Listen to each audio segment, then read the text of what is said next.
Welcome to the Thoughtful Leader podcast. My name is Ben Brearley.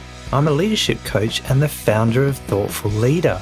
The Thoughtful Leader podcast is all about short, sharp leadership advice because thoughtful leadership is good leadership. Welcome to episode 229 of the Thoughtful Leader podcast. In this episode, we are talking about having a direct conversation. Now, I often think that sometimes a direct conversation is a quick way to get to an outcome or to raise awareness of an issue, but I noticed that many leaders don't have as many direct conversations as they perhaps should. So in this episode, I'm going to look at how you might do that and also how to decide whether a direct conversation is the right way to go. So let's get into the episode right now. Now, leaders often tell me or send me stories of conflict and frustration from their workplaces, and these usually involve bad behaviour, work not being completed, or simply situations where people aren't doing what they are supposed to be doing. The stories relate to various levels from direct reports to peers or the leader's own boss. Now, what strikes me about many of these situations is that people are often skirting around the issue. People are upset, frustrated, and annoyed, but often aren't talking about the problem directly. Now, sometimes I catch myself thinking, why don't they just have a direct conversation about this? And of course, I understand that a direct conversation can be confronting, and I'm not the most direct person myself, but when we let issues linger, they can grow into larger problems, resentment can build, and trust may be damaged. So in this episode, I'm going to take a look at some of the factors you should consider when trying to decide whether you should have a more direct conversation about an issue rather than continue to work around it. And there's a related article I recommend you read as well. Avoiding a difficult conversation, ask yourself these 3 questions on a similar theme. You can find all the articles and podcast episodes that I link to in this episode on the show notes page, thoughtfulleader.com/229. Okay, so what are the benefits of a direct conversation? Well, sometimes I think our workplaces would be a lot more effective if we communicated more directly. Now, when I say direct, I mean that we would communicate what we are thinking, what the issues are, and any problems we may have with another person's behaviour or their attitude.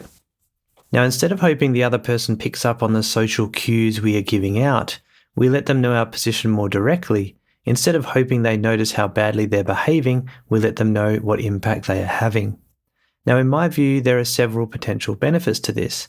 We speed up resolution of issues because the sooner we talk about the problems, the quicker we can work on them. It also helps people to know where they stand and where we stand.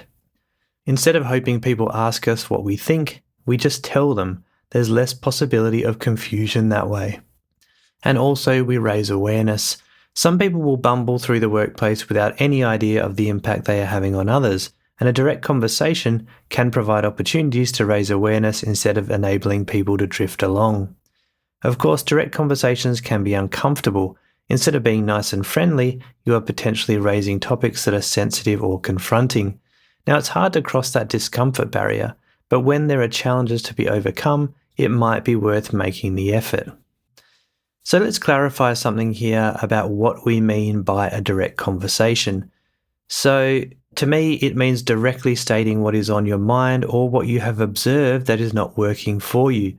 So here's a couple of examples. The first one is pointing out poor or unproductive behaviour. So you might say something like, "Yesterday in the meeting, I noticed that you rolled your eyes a few times and it was a concern for me. What's on your mind?" Or you might call out dysfunctional patterns. For example, "Each time you contact my team, you give us less than a day's notice to start working on your project, which can be quite frustrating for me and the team. What's stopping you from giving us an earlier heads up?" Or you might talk about attitudes. "Lately, I've noticed that you are checking in on me more often than usual. Is there anything you're concerned about that I should be aware of?" Now, of course, if you engage in a direct conversation, people might tell you some things that make you uncomfortable. But is it better to be blissfully ignorant or to know what's going on so you can potentially improve the situation? Direct conversations can have an uncanny knack of letting people know that you have noticed something and opening up a communication channel which has so far been avoided. And there is a related podcast episode, number 149, Steps to Break Negative Behavior Patterns. I'd recommend you check that one out as well. You can see that on the show notes page. So now I want to introduce what I think of as a good checklist for having a direct conversation. And some of you might be thinking that this isn't needed, you should just go ahead and say what's on your mind. But not all leaders have personality types that are so forward. So there is a way to help the thoughtful leaders out there decide whether they should try to summon the courage to have a direct conversation. Now, it's also worth noting that sometimes a direct conversation can damage rapport with people in the workplace. So you really want to pick your battles here. You don't really want to engage in direct conversations when you don't need to have them. And that's why hopefully this checklist can help you. The first thing to think about is whether there's an obvious point where this issue will cease. So sometimes it's pointless having a direct conversation when there is a light at the end of the tunnel. That is, a time when you know that the situation will have been resolved or will improve for some reason. For example, perhaps someone is leaving the organisation or a project is ending. When there is a point in the near future when you believe the conversation will no longer be needed, you may be able to put up with the situation for a short while. Now note that this only applies when you know something is changing. If you are simply hoping for change, that's not good enough.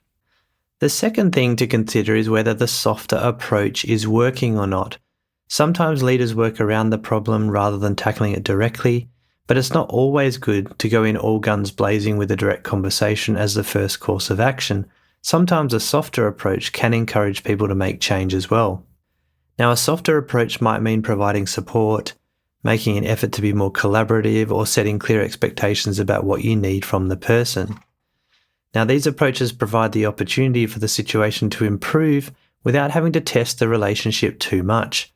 But if you're not seeing an improvement, it might be time to attack the situation more directly. And this might mean directly calling out unproductive behavior or having a conversation about the reasons why you're not getting what you need. Another thing to think about is whether you have built some rapport with the other person.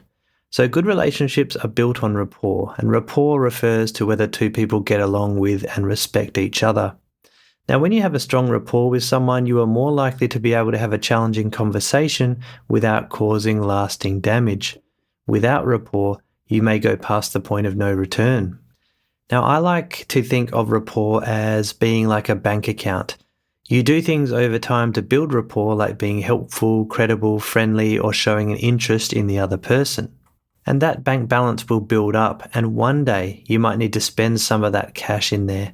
You can spend rapport by asking for a favour, disagreeing with someone, or having a direct conversation. But if you have a positive rapport bank balance, your relationship will likely survive a direct conversation. Without it, the other person may not even choose to engage. So have you spent some effort to build rapport with the other person?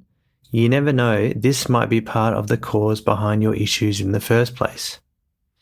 The next thing to consider is whether the potential positive outcomes for your difficult conversation are significantly compelling. So what are you hoping to gain out of the direct conversation, and what could a positive outcome be? If your only aim is to let them have it, then it possibly isn't the best option. But if you can see the possibility of positive change, then this will help you to engage in the conversation. Now, another way to frame this is to ask, what is the positive outcome I would like for the other person? And this gets you thinking with a more positive mindset, focused on the other person's needs instead of just your own. And a nice related article I'd recommend you check out, and I think it was a podcast episode a couple of episodes back as well, is People Not Doing What You Want Ask This Leadership Question. And I guess as a bit of a spoiler, the leadership question is, why would this person bother to change? And that's a good one to check out as well. So that will be in the show notes page too. And by the way, if you're enjoying this podcast or the podcast in general, I would love it if you could leave a positive review. You can do that on your app of choice. It helps me get the word out. So thank you in advance. Okay, now the next thing to think about is whether the issue is impacting people in your team. Now, if you are the only one being impacted by this situation, sometimes it might be okay to stay silent. But when your team are impacted and unable to perform effectively because of what's going on, this is when a direct conversation may become more important. Now, this isn't to say that you shouldn't look after your own needs, but I do find that some thoughtful leaders need a push. And that push is often when they realize that the team is being impacted too. So to be a supportive leader, the only thing to do is to take action. Now, the next thing I would urge you to consider as well is whether this issue is highly visible in the workplace, because credibility matters in leadership. And if people in your workplace are noticing this situation, they're also probably noticing that you aren't doing anything about it. The more public the issue is, the more likely it is that other people are watching to see what you do. So doing nothing is likely to be a hit to your reputation and leadership credibility. And obviously it's your call, but if it's a highly public issue, a direct conversation could be a good way to make progress on it. And the last factor I think you should consider is, if this issue was still happening a few months from now, would it be acceptable or would it not? So take a look into the future. Imagine yourself a few months from now in the same situation. Would that be acceptable to you? What do you think a great leader would say if they saw you in the same situation in a few months' time? And what would future you say to yourself if you hadn't done anything about it right now? They'd probably be pretty disappointed. But that's okay, because you can do something today and change that future situation. So what will you decide? Now, if you ticked a lot of the boxes here in these criteria, the chances are that you should consider having that direct conversation. Now, it won't be easy, but hopefully you have come to the conclusion that doing nothing would be worse. This will provide the motivation to keep pushing ahead through the potential discomfort you may feel.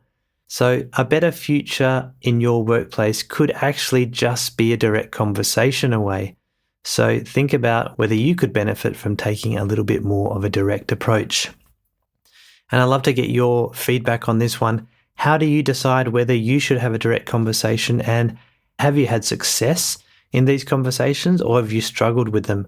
Let me know and all the other Thoughtful Leaders know in the show notes page, thoughtfulleader.com/229. There's a spot there that you can add a comment. I'd love to see what you think. Thank you very much for listening to this episode. Once again, I appreciate it. Keep up the thoughtful leadership as usual, and I'll be back next week.